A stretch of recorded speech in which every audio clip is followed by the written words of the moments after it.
Inspiring interviews with today's top landlords. This is the Rental Income Podcast. And now, Dan Lane. Johnathan, what would you say your goal is with buying your rental properties? Yeah, I think initially, Dan, my goal was to make money because money equals time and time equals freedom. And I think that's kind of all what we're striving for more than anything else in this world is to be able to do what we want, when we want, where we want. So it's all about cash flow. You're just trying to build a monthly income stream? Yeah, a monthly income stream, and then use that income to buy properties in nice areas that are going to appreciate to build that generational wealth. On the podcast today, we're going to talk about how Johnathan's been building his portfolio by taking the money that his properties are generating and reinvesting that into buying more properties. We'll also talk about turnover costs. I'm curious to see how much Johnathan spends when he turns over a property. And we'll take a look at one of his deals. We'll talk about how much rental income he's bringing in, what his expenses are, and how much cash flow he's generating. Joining us on the show today from Chicago is Johnathan Klemm. We'll take a really quick break to thank our sponsors. We'll come right back and we'll talk to Johnathan. It's a lot of work to find a really good rental property. And when you actually find that property, you want to make sure you're working with a lender that can get that loan closed. The lender that I recommend is Chaley Ridge from Ridge Lending Group. She's a nationwide lender, and her specialty is helping investors finance rental properties. She has a ton of loan programs, and she can find something customized to you for your situation. If you want to find out more or you're ready to get started today, just go to ridgelendinggroup.com. That's RIDGE lendinggroup.com, NMLS 42056. Mention Rental Income Podcast and get a $250 credit good towards the purchase of your next rental. Rental Income Podcast. Johnathan, let's start off talking about your portfolio. What does your portfolio look like? Yeah, Dan, so I kind of followed the stack model where you start with a single family, and then I went and purchased a 2-unit building, did a full gut renovation on that, and was able to find another 2-unit building with the FHA loan. And then kind of different from most people, because I have a construction background, I ended up doing a ground-up single-family house, which we sold and executed 1031 exchange and bought a 19-unit building. And we also bought a condo that we do midterm rentals on, 2 other 2-unit buildings, and we're getting ready to close on another 26-unit building here in the next week or so. So what are the neighborhoods like that your properties are in? So actually, our properties are kind of all across the board. Like I was telling you earlier, I actually started in the nice area because I actually house hacked my first couple properties. And that's where you live in one of the units and rent out the other one. And I actually wanted to live in an area that I, had tons of restaurants and nice places to live. So I also used an FHA loan. And instead of looking for a 3 or 4 unit, trying to find the diamond in the rough here in the northwest side of Chicago, I always looked for a 2-unit because you didn't actually have to meet the self-sufficiency test. So my first couple of properties were kind of in an A-B neighborhoods. And then I've actually kind of moved more into what I'd call cash flow areas, where it's kind of C-D areas. And we kind of have a goal to really provide a product that's what we consider affordable luxury for people in those areas. A lot of times with the AB properties, the nicer properties, they don't cash flow as well just because the properties are more expensive. Do those properties cash flow for you? Yeah, not by much, to be honest. But, the appreciation gains I've had have far outweighed what I'd make in cash flow. And I think that's what you'll typically find of long-term real estate investors is, they're not often doing it to generate cash flow in the long term. They're actually doing it for the appreciation because that's what actually creates that kind of longer term generational wealth. So both my properties in the kind of AB areas, I also gut renovated them, added the equity, and was able to refinance. So I don't have any money into them. I was able to pull it all out and reuse it. So even if they're not cash flowing by a ton, I'm still actually really winning kind of on the overall equity side of the deals. Yeah, I like that. So you've almost got two different strategies. So some of the properties you're buying and they're not cash flowing that great, but they're appreciating a lot. And then the other properties are just strictly for cash flow. Yeah. Have you seen a lot of, or have you seen any appreciation in the cash flow properties?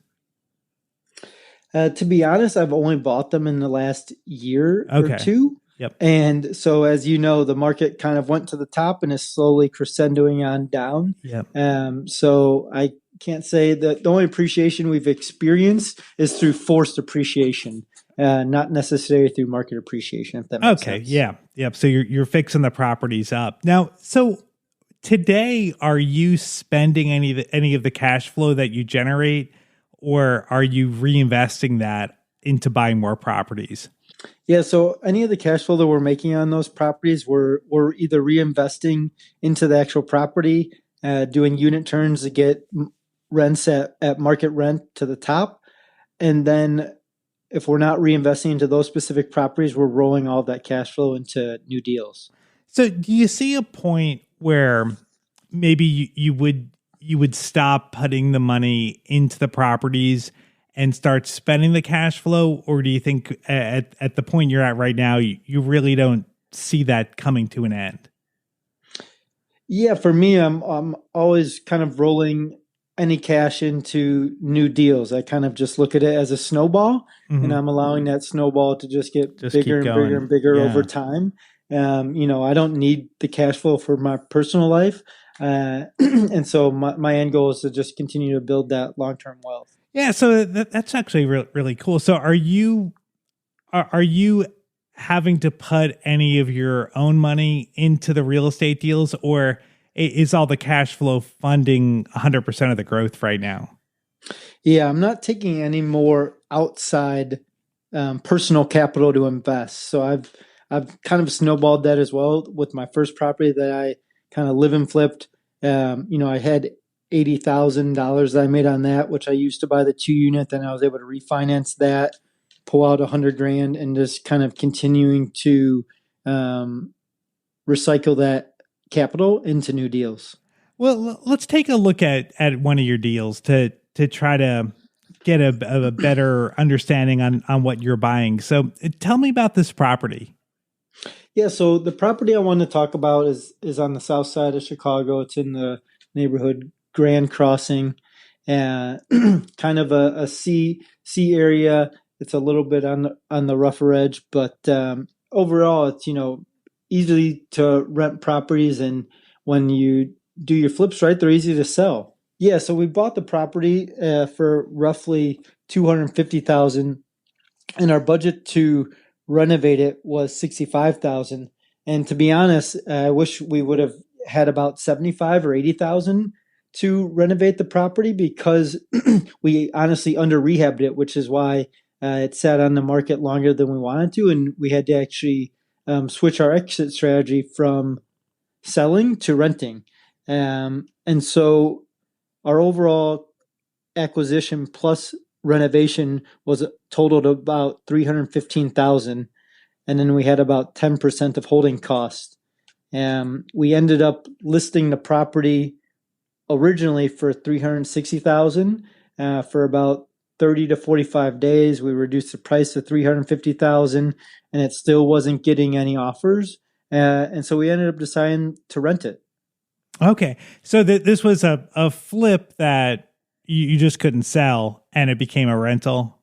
That's correct. So like how could have things have turned out differently if you had maybe put more money into fixing the property up?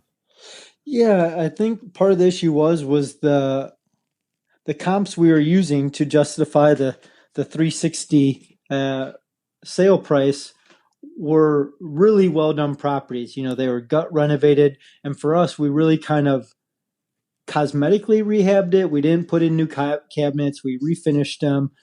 We kind of used the appliances were already there instead of putting back new appliances. We didn't put in new trim. We repainted the trim. So there's all these little ancillary details that if you're not really paying super close attention to the comps you're using, it can get you into trouble. And that's exactly what happened to us.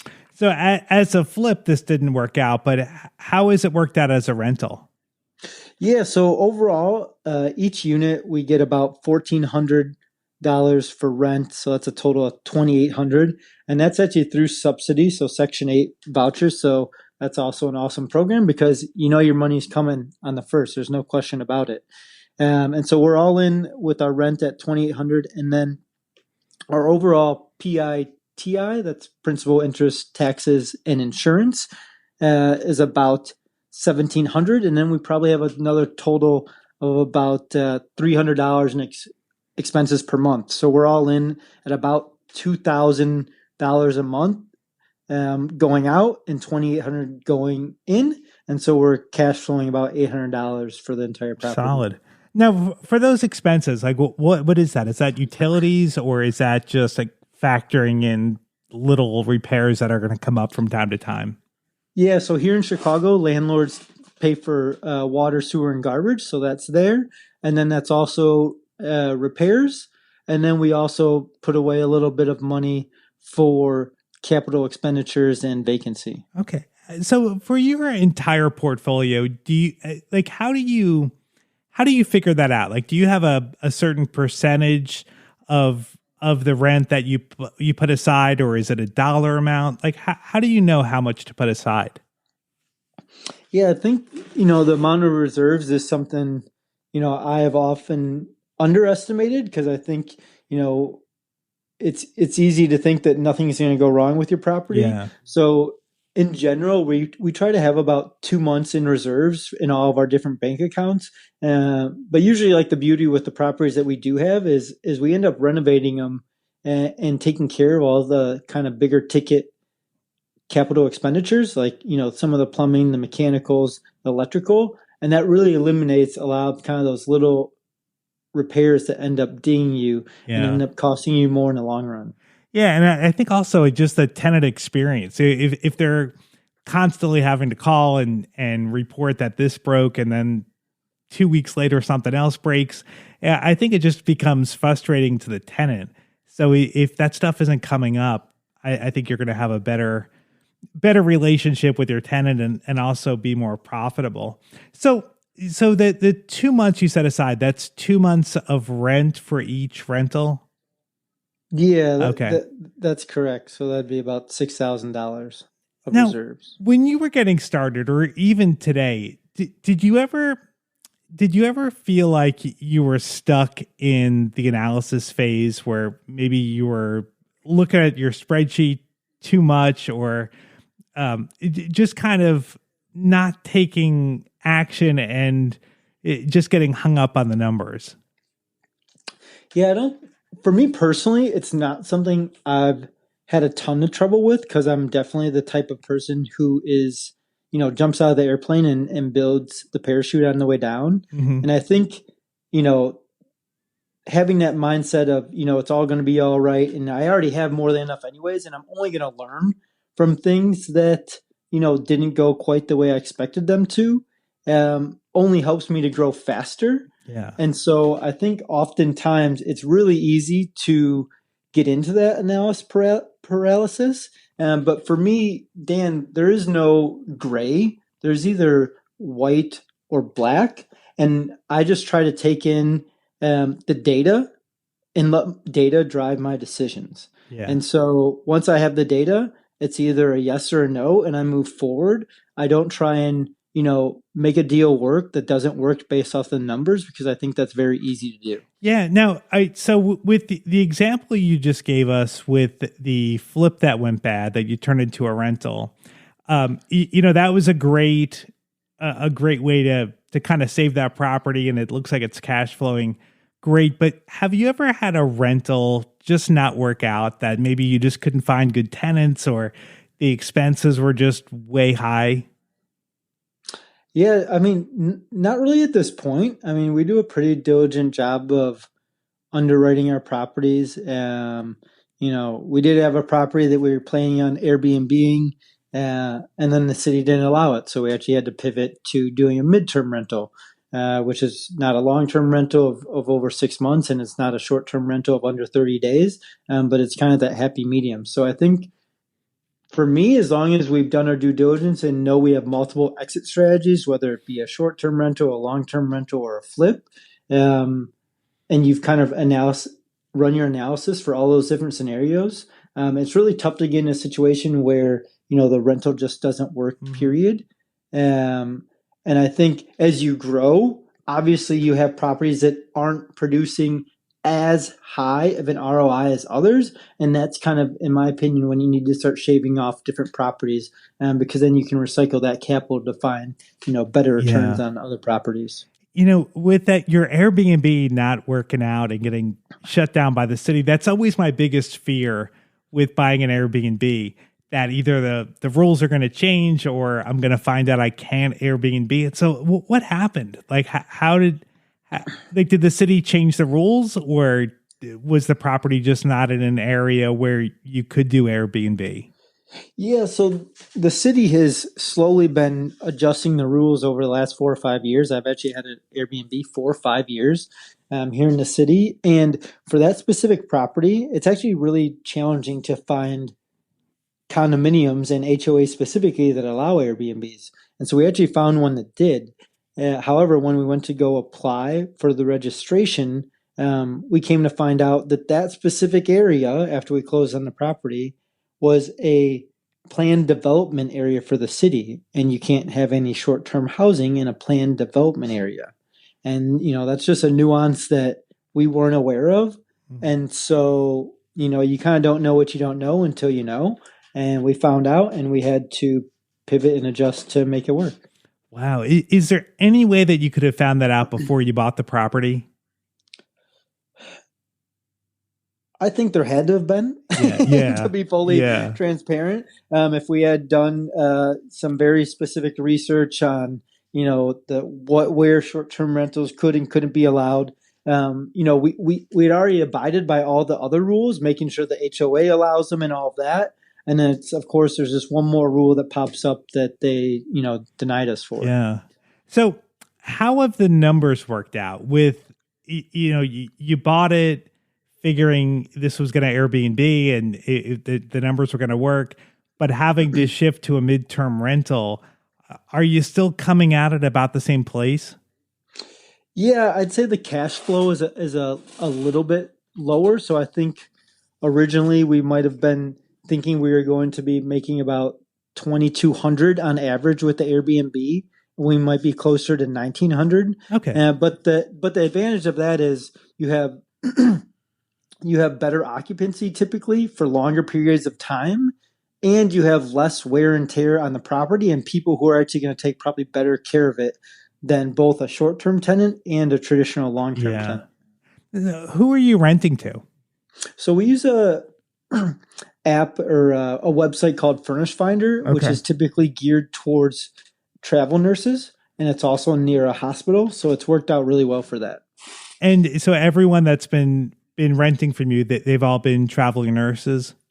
I'd say about 80% of them. Otherwise, it's people who are transitioning, moving into the city, who are looking for a furnished place until they move all their stuff or some type of situation like that. All right. Last question. This is something that has been coming up for me, and I just kind of realized this, and I wanted to see if you've seen similar things with your portfolio. So during the pandemic, I had no turnover. Like 2020, 2021, nobody left. I mean, we renewed everybody. But I feel like recently I've had a lot of turnover. Like in the last 6 months, I feel like there's constantly been a property turning over.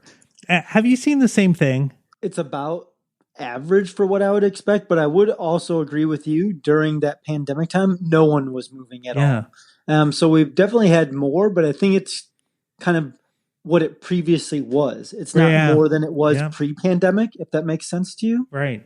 Yeah. It's just kind of, back to normal.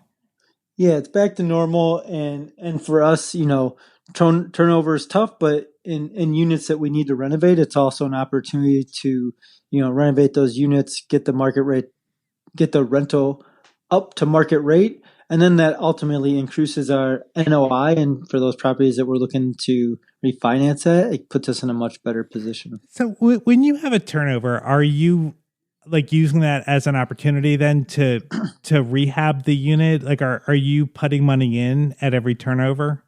Yeah, especially at our bigger 19 unit building, because only, I believe, 16 out of the 19 units were previously renovated. So we're taking the time to renovate every unit that comes up that isn't completely renovated, because our whole game plan was to do that and allow us to kind of recycle that capital again. How much does that cost you every time you rehab a unit? Yeah, so our unit turns are between 15 and 20,000 roughly. Wow. That's a lot. That's really a lot. And so if you say you have a unit that's already been rehabbed and you just need to get in there and maybe do some paint or clean it up a bit, how much do you typically spend on that? Yeah, it typically probably depends on the unit size, but just, roughly speaking, 1,000 square foot, 2 bed, 1 bath, we're probably looking about 2,500 to ish, to paint it and clean it up and just kind of do kind of all the cosmetic repairs. I would say that sounds about right to me. Sometimes my turnovers might cost a little bit more, sometimes a little bit less, but on average, I would say that I spend about $2,500 also. Some of that we can usually charge back to the former tenant if they've done damage to the property, but a lot of times we'll find things that are just broken, or maybe the carpet is just worn out, and to get a good tenant in there, I'm going to need to put new carpeting in, or maybe I need to put up a fresh coat of paint. So there are things that aren't really damage that the former tenant has done to the property. I've just got to spruce it up a bit to make it nicer to attract a good tenant. If anybody wants to reach out to Johnathan, I've got his contact information on the website. You can find it at rentalincomepodcast.com/episode 421. I'd like to thank today's sponsor for making this episode possible. It's Chaley Ridge from Ridge Lending Group. If you're looking to buy a rental property, reach out to Chaley. She's a nationwide lender. She has a ton of different loan programs, and she can find the right financing for you in your situation. You can track Chaley down at ridgelendinggroup.com, NMLS 42056. Thank you so much for checking out the podcast today. Make sure you hit that follow button. I put out a new episode every single Tuesday, and if you're following the show, you'll get notified as soon as the next episode comes out. My name is Dan Lane, and this has been the Rental Income Podcast.